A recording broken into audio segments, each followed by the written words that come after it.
আসসালামু আলাইকুম ওয়া রাহমাতুল্লাহ। সুধী দর্শকবৃন্দ, আশা করি মহান আল্লাহ তাআলার অশেষ মেহেরবানি ও দয়ায় আপনারা সবাই ভালো আছেন। আজকে আপনাদের সামনে এমন একটি হাদিস তুলে ধরব যেটা সকলের জন্য খুবই গুরুত্বপূর্ণ, সেজন্য সম্পূর্ণ ভিডিওটি খুব মনোযোগ দিয়ে শুনবেন। একদিন রাসূলুল্লাহ সাল্লাল্লাহু আলাইহি সাল্লামের একজন সাহাবী ইন্তেকাল করলেন এবং হুজুর সাল্লাল্লাহু আলাইহি সাল্লাম ওনার জানাজা পড়াতে গেলেন। তারপর একদল সাহাবী যখন মৃতদেহ কবর দেওয়ার জন্য কবরস্থানে নিয়ে গেলেন, সবার সাথে আমাদের নবী সাল্লাল্লাহু আলাইহি সাল্লামও হেঁটে গেলেন। তারপর দুইজন সাহাবী কবর খুঁড়তে শুরু করলেন। সবাই মৃতদেহকে ঘিরে বসে আছেন, একেবারে নীরবতা। কবর খনন শেষ না হওয়া পর্যন্ত সবাই অপেক্ষা করছেন। তখন চুপচাপ নীরব শান্ত একটি পরিস্থিতির সৃষ্টি হলো। রাসূলুল্লাহ সাল্লাল্লাহু আলাইহি সাল্লাম তখন এই নীরবতা ভেঙে গভীর মনোযোগ দিয়ে কবর খোঁড়া দেখতেছিলেন। একটু পর সবার দিকে তাকিয়ে বললেন, তোমরা কি জানো মানুষের মৃত্যুর পর আত্মার কি হয়? সবাই তখন খুব আগ্রহের সাথে রাসূলুল্লাহ সাল্লাল্লাহু আলাইহি সাল্লামকে জিজ্ঞাসা করলেন, ইয়া রাসূলুল্লাহ, আপনি বলে দিন, আমরা তো জানি না। রাসূলুল্লাহ সাল্লাল্লাহু আলাইহি সাল্লাম তখন একটু চুপ থাকলেন এবং সবাই ওনার কাছে এসে ঘিরে বসলেন। মৃত্যুর পর আত্মার কি হয় এই তথ্য তাদের জানা ছিল না।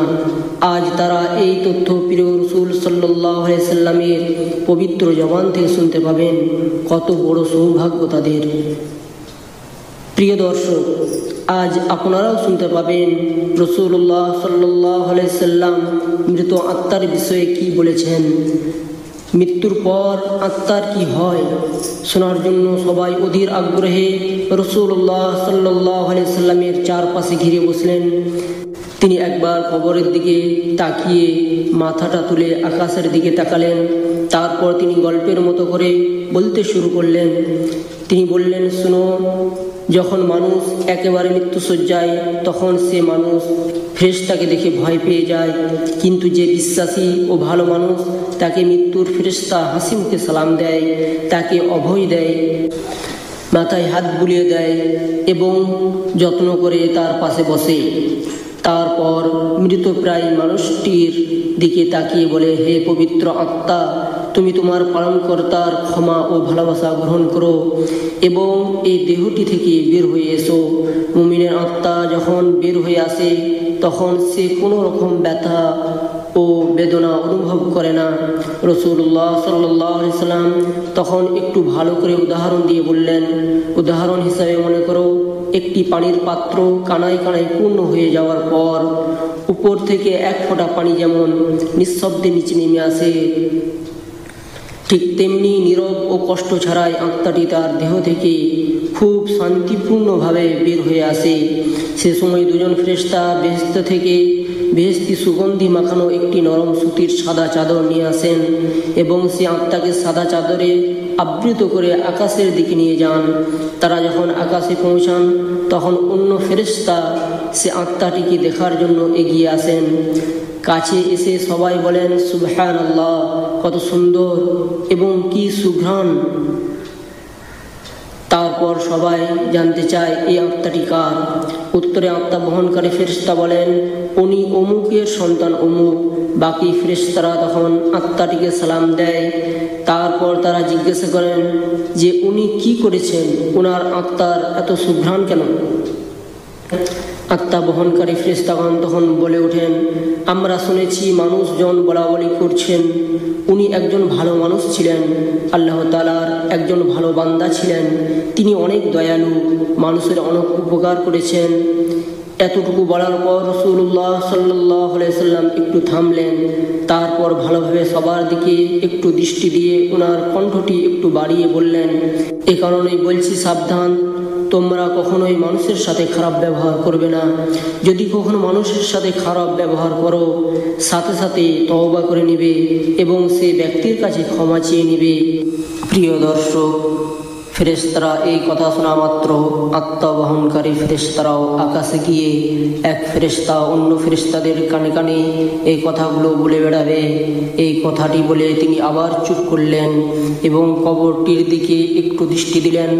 তারপর তিনি বলতে শুরু করলেন, এই সময় মানুষ যখন মৃতদেহটিকে কবরে দেওয়ার জন্য গোসল দিয়ে প্রস্তুত করবে, তখন আল্লাহ তাআলা আত্মা বহনকারী ফেরেশতাদেরকে বলবেন, যাও, এখন তোমরা আবার ওই আত্মাটিকে তার শরীরে দিয়ে এসো। মানুষকে আমি মাটি দ্বারা সৃষ্টি করেছি এবং তার আত্মাটিকে আবারও তার মাটির দেহে মাটির সাথে মিশিয়ে দেব। সময় হলে তাকে আমি আবার পুনরায় জীবিত করব। তারপর মৃত ব্যক্তিকে কবরে রেখে যাওয়ার পর দুজন ফেরেশতা আসবেন, তাদের নাম মুনকার নাকির।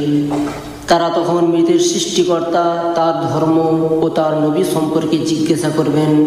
মুনকার নাকির চলে যাওয়ার পর সেই মৃত আত্মাটি আবার অন্ধকার কবরে একাকী হয়ে যাবে। সে এক ধরনের অজানা আশঙ্কায় অপেক্ষা করবে, সে কোথায় আছে এবং কি করবে, এরূপ এক নিশ্চয়তা এসে তাকে ঘিরে ধরবে।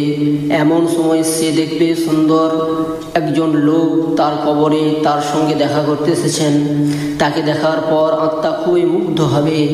এত মায়াবী, এত সুন্দর তার চেহারা সে জীবনে কোনোদিন দেখেনি। আত্মাটি তখন জিজ্ঞাসা করবে, তুমি কে? সে লোকটি তখন বলবে, আমি তোমার জন্য অনেক বড় একটি সুসংবাদ নিয়ে এসেছি। তুমি দুনিয়ার পরীক্ষায় উত্তীর্ণ হয়েছ, আলহামদুলিল্লাহ। তোমার জন্য আল্লাহ তাআলা জান্নাতের ব্যবস্থা করেছেন। তুমি কি সেটি একটু দেখতে চাও, যা আসমান জমিন থেকেও বৃহৎ? আত্মাটি তখন ভীষণ খুশি হয়ে বলবে, অবশ্যই আমি তা দেখতে চাই, আমাকে একটু জান্নাত দেখিয়ে দাও। লোকটি তখন বলবে, তোমার ডান দিকে তাকাও। আত্মাটি তখন ডান দিকে তাকিয়ে দেখবে কবরের দেওয়ালটি সেখানে আর নেই। সে দেওয়ালের দরজা দিয়ে অনেক দূর পর্যন্ত যতদূর দৃষ্টি যায়, দৃষ্টির সীমা পেরিয়েও একটি সুন্দর বেহেশতে দেখা যাচ্ছে।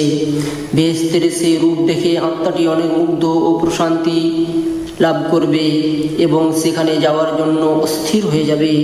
লোকটি জিজ্ঞাসা করবে, আমি সেখানে কখন যাব এবং কিভাবে যাব? লোকটি মৃদু হেসে বলবে, যখন সময় হবে তখনই তুমি সেখানে যাবে। সেটি হবে কিয়ামতের পরে এবং তুমি সেখানে চিরস্থায়ী হবে ইনশাআল্লাহ।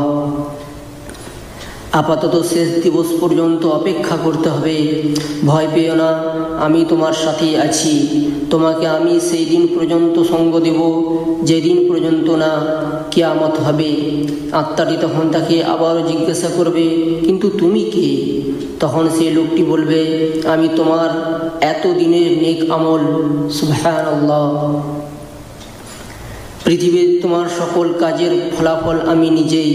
তুমি নফসের সাথে যুদ্ধ করে ভালো কাজ করেছ।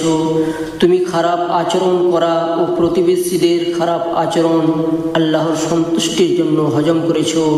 উঠতে বসতে ফিরতে প্রতিটি কাজ তুমি আল্লাহর জন্যই করেছ। আর আমি জানি এতে তোমার অনেক কষ্ট হয়েছে। আমি তোমার সেই নেক আমল আজ তুমি আমাকে একজন সঙ্গী হিসাবে দেখছো। আমাকে আল্লাহ তাআলা তোমার সঙ্গ দেওয়ার জন্যই এখানে পাঠিয়েছেন। এই কথাটি বলে লোকটি আত্মাটির উপর খুব যত্ন করে হাত বুলিয়ে দিবেন এবং বলবেন, হে পবিত্র আত্মা, তুমি শান্তিতে ঘুমাও, নিশ্চিন্তে বিশ্রাম নাও। এই কথা বলার পর আত্মাটি এক নজরে বেহেশতের দিকে তাকিয়ে দেখবে এবং এক সময়ে এই তাকানো অবস্থায় গভীর প্রশান্তিতে ঘুমিয়ে পড়বে।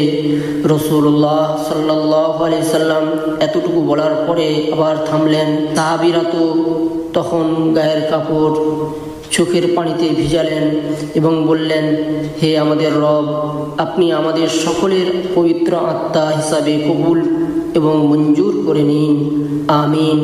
সুপ্রিয় দর্শক, আপনারাও সকলের জন্য দোয়া করুন যে আল্লাহ তাআলা আমাদেরও মৃত্যুর পর পবিত্র আত্মার জন্য মঞ্জুর করে নিন। সকলেই বলুন আমিন। ইসলামী বিভিন্ন ধরনের ভিডিও পেতে আমাদের চ্যানেলটি সাবস্ক্রাইব করুন এবং লাইক ও কমেন্ট করুন। আল্লাহ হাফিজ।